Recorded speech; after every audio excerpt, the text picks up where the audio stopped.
Hey everybody, thanks for asking me to talk about the Testify video. Happy to do so. Best I could do is on my iPhone in my hotel room. Hope that's okay. First of all, Testify is a song that myself and Russell Crowe wrote in the middle of the 2000s. And I wanted to record it for my solo record, and I really wanted him to be in the video for two reasons. I mean, first of all, because he's an amazing actor and a good friend and a movie star, and I thought that would be a cool thing to have in the video, or in any video for that matter. But I didn't want to just ask him to be a part of any video. I wanted him to be in a video that for one of the songs that we did. So Testify seemed like a good choice. So I approached Russell and he said yes. At first, the unfortunate thing about that, which led to be the most fortunate thing of all, was that he was in Iceland shooting Noah. So if we were to do the film, the video with Russell in it, we had to go to Iceland. So I talked to Margaret about this, and I assumed this would mean she would quickly say no. But then she got really excited and said, yeah, of course we'll go to Iceland. Of course, it'll be awesome.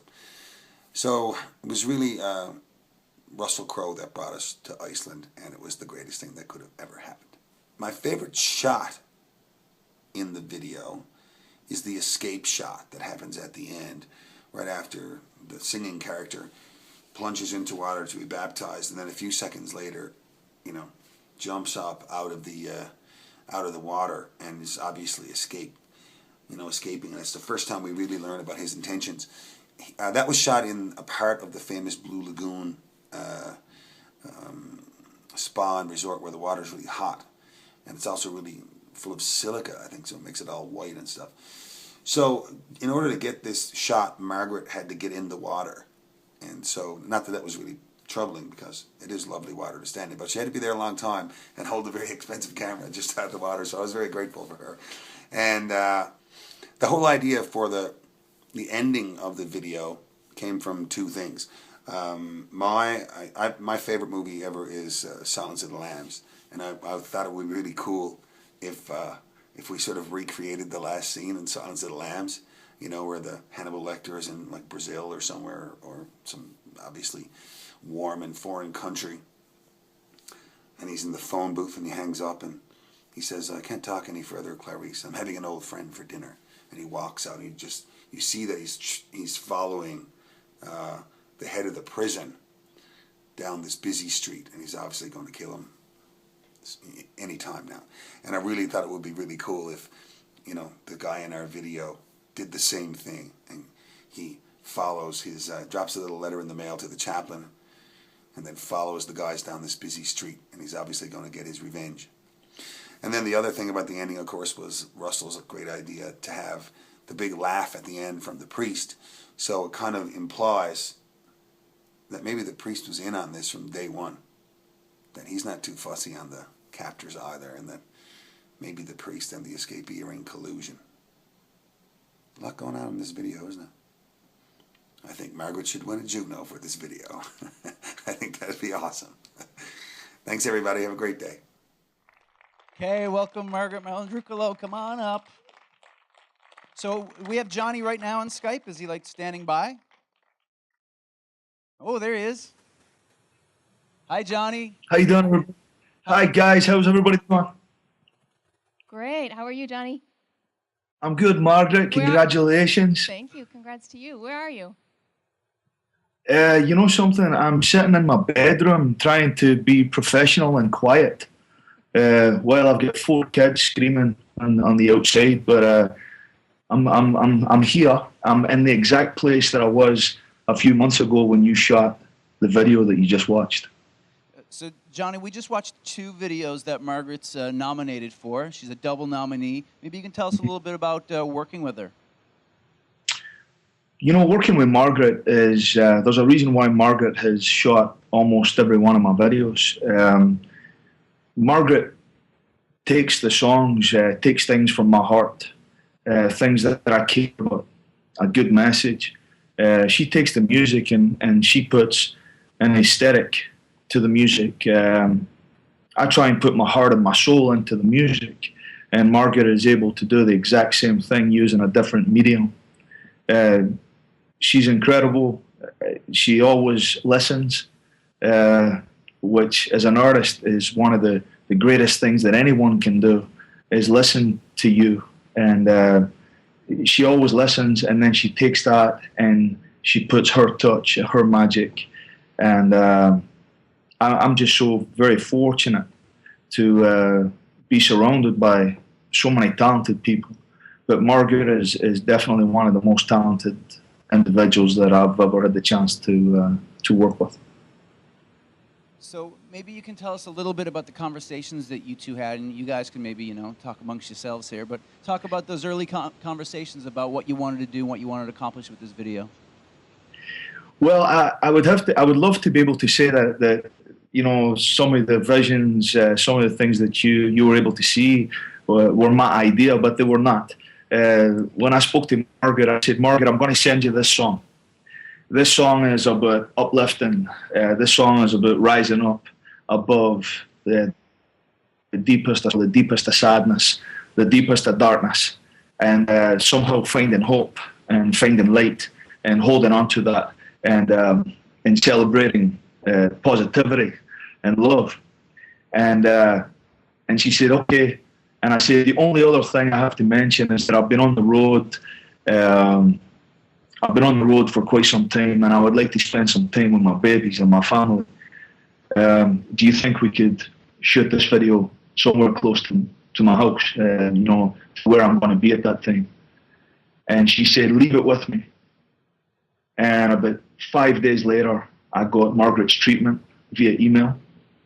And I found out that she was planning not only in shooting the video close to where I live, but actually shooting the video where I live. The treatment was exactly what you saw. There was no input on my end at all. I absolutely loved it. I loved the fact that she wanted to use strong images,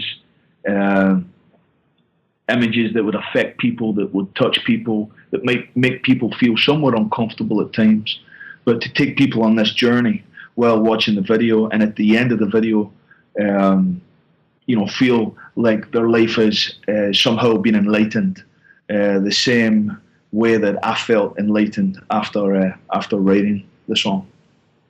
Margaret, maybe while we have Johnny there, you can tell us a little bit about working with him. I mean, you've made a lot of music videos, you've worked with Johnny before, but what's it like working with Johnny in the creative process? How open is he to the ideas that you're bringing? He is very open, and he also brings so much just by the passion that he has for his music. I mean, the thing about Johnny's music is that it is so big. It's huge. It's anthemic. It's like every time I hear a track that he sends me, I'm like, oh, Lord, how am I going to make a video for this one? It's just so big. It's just like it screams. It needs the world. And that's what we try to bring to it in some sort of way. But that's been the process. We have a conversation on the phone. He expresses that passion he had while writing the song, and where the idea came from, and what the feeling is every time he sings it, and that just brings a flood of pictures into my head immediately. So, and that's kind of what this video was really just a flood. It was a barrage of imagery, kind of, you know,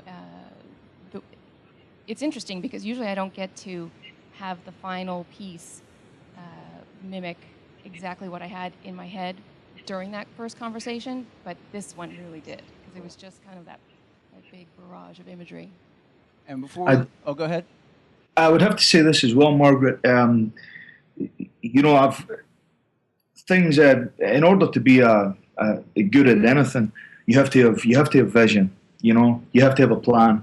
And what blew me away that day, that particular day, is that you were able to take the surroundings and you were able to, just on the fly, whether it be taking pictures of a horse, taking pictures of up in the woods, you know, finding things that before you showed up here, you had no idea you were going to shoot.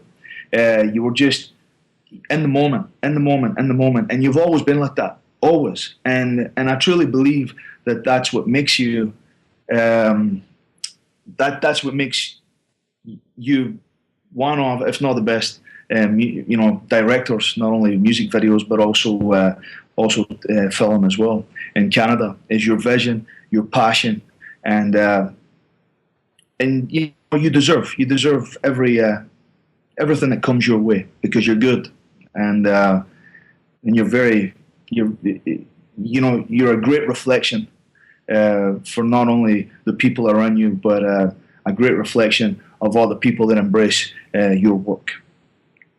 Thank you. That means a lot. Thank you so much. You're welcome. Absolutely, and you can send that money that we spoke about before to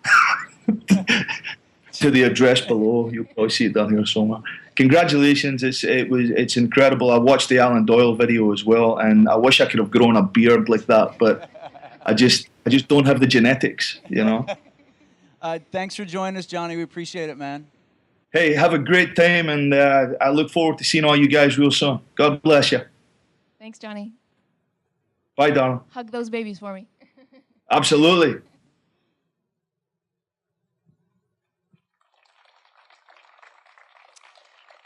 He said something interesting that I did want to ask you about. You talked about, taking so many photos and bringing these ideas, and you had your camera here with you tonight. I know you're a photographer by trade.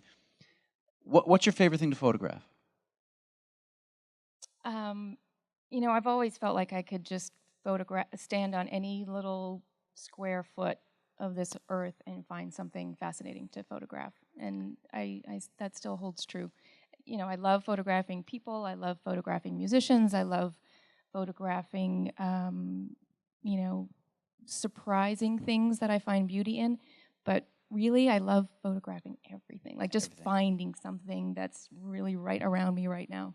I tell you, I've watched a lot of your videos over the past couple days, and what stood out to me about a lot of them was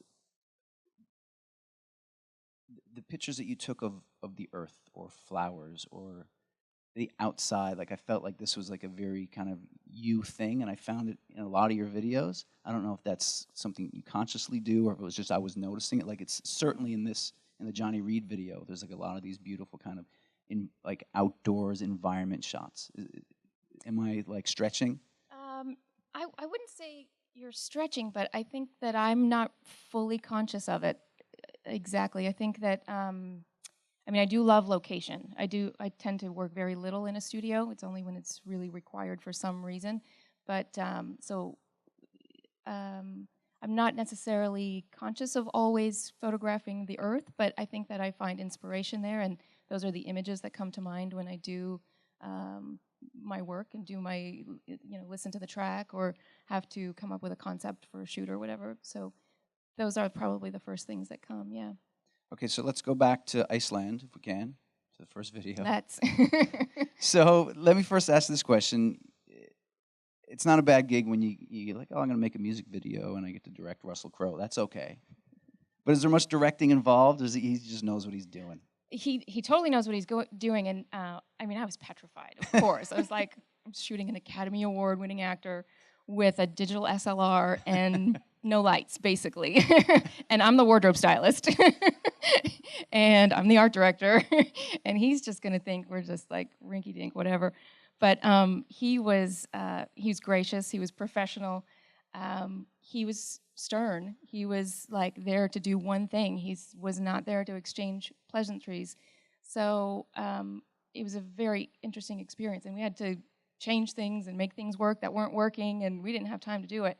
But he actually listened to me. You seem so surprised. Yeah, I was like, I just felt like this mousy little girl. But I had suggestions during the scene, and I'm like, okay, well, let's try that again. But this time, and he listened, and I was like, thank you.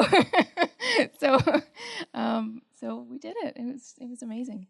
So, what are the challenges that you face deciding to shoot a video in Iceland? It was like one after the other. We spent half the budget traveling. It was a very low budget video, and getting Alan there, getting me there, hotel expenses, whatever, that was the first challenge. So then we didn't have any money left for lights or cameras. So, we made it work with what we had. Then Russell's schedule, I landed Monday night at midnight. We were supposed to shoot him Tuesday afternoon. I get a text as soon as I'm off the plane, not shooting Russell tomorrow. Okay, so just wait and see. Because it was their last week of shooting their film, Noah. So they just had to get everything they had to get. And I guess, if they're paying you $20 million, I think you got to be there for them. So waiting for that, not knowing when that was going to happen. It did happen on the following Wednesday. Really quick. And, locations, we didn't have locations, but we had a great team there. I had a really great Icelandic friend who I've known for many, many years, and he really hooked us up with a great producer, with some great suggestions, great locations. We didn't know where we were going to shoot the river scene. Russell said, that's one thing. I have been in like 0-degree water this entire Noah film. I'm not doing a water scene. And I'm like, I need you in the baptism scene. Like we had to use a double. He was not going in the water. Really? He refused. But the funny thing was, and we laughed about this 3 days later, but he was like, you fucking pussy, he said to Alan. I've been in 0-degree water for a month, and you go to the Blue Lagoon with a nice, like, 38-degree water. Had I known that, maybe I would have done it. So we didn't know we were going to do it at the Blue Lagoon. They were like, we just walked in one day and asked to speak to their PR department, and they were like, well, normally we require 14 days notice, and it's usually a very hefty fee, but, okay, you can shoot here tomorrow, and we won't charge you anything. It was just... Did you drop Russell's name? The producer might have in Icelandic, I'm not sure, but actually he might not have, because we were asking for it for free. Right, oh yeah. And he wasn't going to be in that scene anyway, so he might not have. Okay, so the last thing I'd like to ask you, I guess, is just that Testify video. I mean, it's a really interesting story. It really does mimic the lyrics and tells a story. Was this your idea? Was this collaborative with Alan? How did it come about? Very collaborative on this one. Obviously the story was there, and usually I'm always trying to find a way that's not just at face value to represent when the story is that apparent in the lyrics. Just try to find an interesting way to show it. But Alan had a lot of ideas for this one, as you saw, and he is so creative, and I love collaborating with people. I love collaborating with really creative people who have so much fun doing what they're doing and draw influence from so many different artistic sources. So we went together on it the entire way. And including the Silence of the Lambs ending. Exactly. Right. Cool. Well, congratulations. Thank you. Thank you very much. Margaret Malandruccolo.